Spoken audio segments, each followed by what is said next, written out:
చంద్రబాబు నాయుడు గారు ఈ మధ్యలో ఆయన మాట్లాడిన ఒక వీడియో సోషల్ మీడియాలో చక్కర్లు కొడుతుంది క్రైస్తవ పక్షాన. ఏ చర్చ అయినా సరే మార్చే అధికారం మీకుందా? ఏ ప్రాపర్టీ పైన విత్తనం చేసే అధికారం మీకుందా? లేనప్పుడు హిందూ దేవాలయాలంటే ఇంత చిన్న చూపు ఎందుకు అడుగుతున్నా ఈ ముఖ్యమంత్రిని? ఇది అరాచకం కాకపోతే ఏది నేను అడగాల్సిన అవసరం ఉంది. ఇంకొక పక్క కన్వర్షన్లు, ఆ విషయం కూడా చెప్పాను నేను.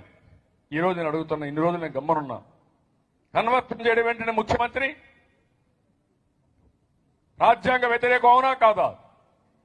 ఎవడిచ్చాడు నీకు అధికారం కన్వర్షన్ చేసే అధికారం? రోజు రోజుకు ముస్లిమ్స్ ఉన్నారు, బై బర్త్ ముస్లిమ్స్ వాళ్ళు, క్రిస్టియన్స్ ఉన్నారు, డే బై డే కన్వర్షన్స్. ఇటీవల వస్తూ ఉంటే టెంపుల్స్ దగ్గర పోయి గొడవలు చేయడం, ఫోర్స్ చేయడం, లేకుంటే బెనిఫిట్స్ ఇస్తామని ప్రలోభాలు పెట్టడం, అఫీషియల్స్ అంతా కూడా పోలీస్ స్టేషన్లో